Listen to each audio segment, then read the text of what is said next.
I don't know what to think about the Jets. I mean, I don't know what to say. Sanchez played a solid game, but they went back to treating him like a rookie. They played the game like he was a rookie. They only let him pass 15 times. They controlled the game with Thomas Jones and Sean Green. Sean Green had an awesome game. I mean, I think they need to use him more because now Leon Washington's done for the year, and I think Sean Green's going to have a nice second half. If he's in your fantasy league, go pick him up. I don't think he'll regret it. But they ran the ball almost 50 times, and they treated the dude like a rookie, and that's exactly what he is. He is a rookie, and the results are positive, 38 to nothing. Not much else you can say.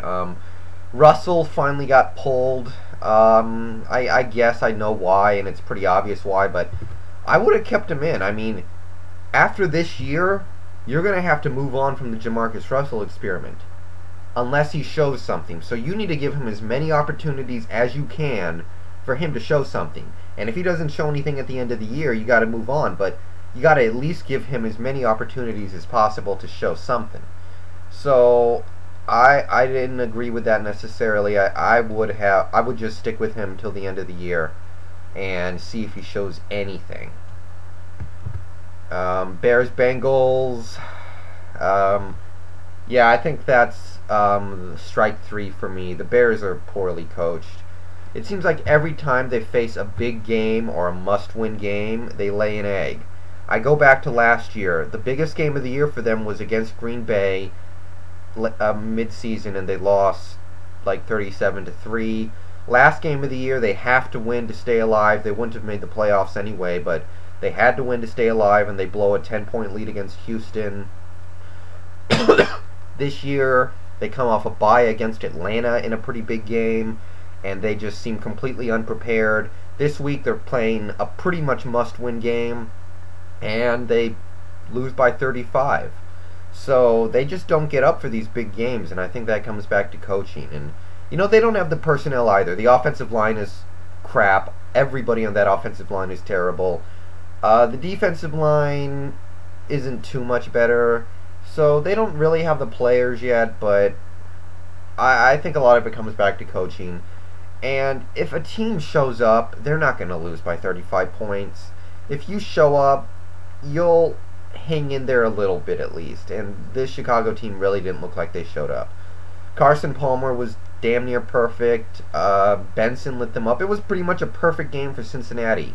They did everything right, and Chicago did everything wrong. It was just one of those. So not much else you can say about that, but Lovey, I think the honeymoon's over, and I think Chicago may have just about had it with you, honestly. Atlanta, Dallas, I watched this whole game. Pretty solid game, and Dallas, they needed it. I thought they did just about everything well. Usually, you don't see Matt Ryan making those kind of mistakes. Like, he made a couple throws today that really had me scratching my head because I'm not used to him doing that. Usually, when the play's in trouble, he knows to just throw it away. But today, he forced one really bad throw that got picked off by Mike Jenkins. He made several other poor throws that may have not gotten picked off, but they just weren't there. Turner, I don't know what's up with Turner this year, but he doesn't have the explosiveness he had last year, and I couldn't tell you why, but it's almost like teams have kind of slowly started to figure out Michael Turner, because last year was the first year he had run a lot, and maybe now teams are slowly starting to figure him out, because that happens. That can happen. I think it happened with Cadillac Williams in his rookie year, actually. I mean, Atlanta started this game great with the touchdown by Roddy White, the great drive. Defense held strong early on, but offensive line was getting abused by Ware and Jay Ratliff, and even Marcus Spears got in on the action, and that's rare for the Falcons, certainly. If nothing else, usually Matt Ryan gets rid of the ball today. He did not. Really the play calling, I didn't like Dallas's play calling, but they still dominated, which to me shows that they are, still a pretty talented team that is able to overcome things like that. I think they should have run the ball a lot more. I think Marion Barber should have gotten at least 25 carries in this game because of the matchups he had, but really, when you look at it, when he did run, he was having a little bit of a hard time out there. Maybe Barber's not healthy. Maybe the matchup wasn't as good as I thought. I don't know, but it really wasn't working out that well for him. And, Romo had an awesome game. I watched, and it was legit. He did play a great game. I thought it was better than the Kansas City game. And, Miles Austin, what are you going to say about him? There's really... it's not a fluke anymore. That's all I can say about that. It's not a fluke anymore. I've always kind of liked the guy, but now I really think he's going to be something special. Oh, this was frustrating. Saints-Dolphins. Thank God I decided to pick the Saints at the last second, because this would have been a frustrating upset loss. The Dolphins early on and even a little bit later in the game did everything they needed to do to win, except win. They were running the ball well. They passed the ball somewhat efficiently. Excuse me. The defense was getting pressure and making picks and setting the offense up in good position. They were just doing everything they needed to do, but yeah, at the end of the day, they came out on the short side of it, and it's a tough loss. I still think this Miami team is good. I think they showed that they are a pretty good team today, but you got to win games like this. They had a big lead, and they blew it. And, I wasn't surprised that they blew it because I know how good the Saints are. I think they're probably the best team in the league right now, but when you get a 3-touchdown lead, there are no excuses. You just got to win.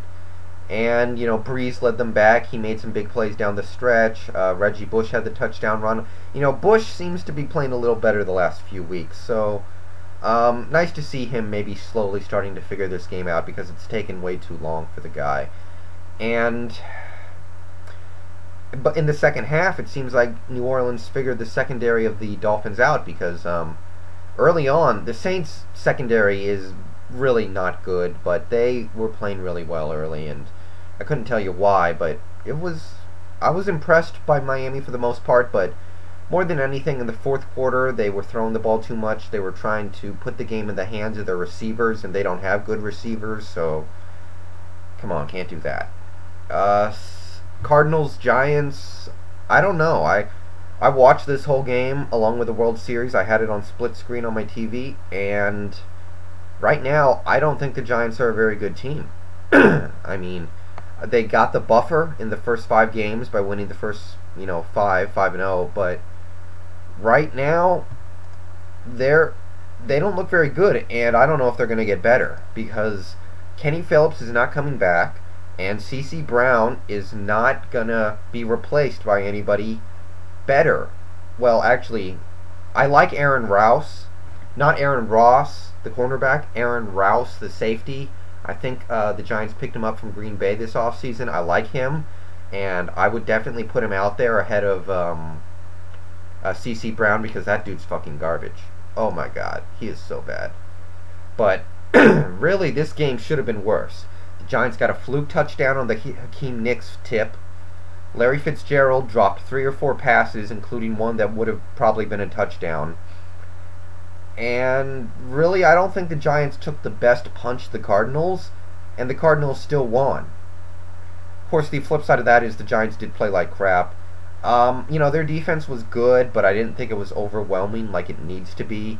And that goes back to, some of the players they're missing, I guess. But I know a lot of Giants fans were saying they had no problems with the way the defense played, and that's a fair point, but they weren't overwhelming like they need to be. And that's kind of what you need to be against this Cardinals team, because I thought the Cardinals, for a lot of the game, did get what they needed on offense. Obviously, the Giants' offense, the Cardinals went one-on-one with those receivers a lot. They challenged the Giants to beat them with their receivers. They blitzed a lot, and they got to Eli. Before today, he was damn near untouchable, but today the Giants were giving up sacks, and the Cardinals were single covering the receivers a lot, and they could not get open. They couldn't even run the ball. So it's not like the Cardinals were focusing really hard on doing one thing to shut that down. They just kind of shut down the whole thing in general. And I guess Eli played like crap. I really thought he didn't make the throws he needed to make, but it's troubling. And right now, I don't think they're that good. And finally, Eagles-Redskins. This was bad. I mean, this is just a crappy game to get on primetime.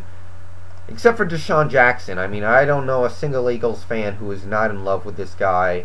I would be if he was on my team. He's a big play waiting to happen every time he touches the ball.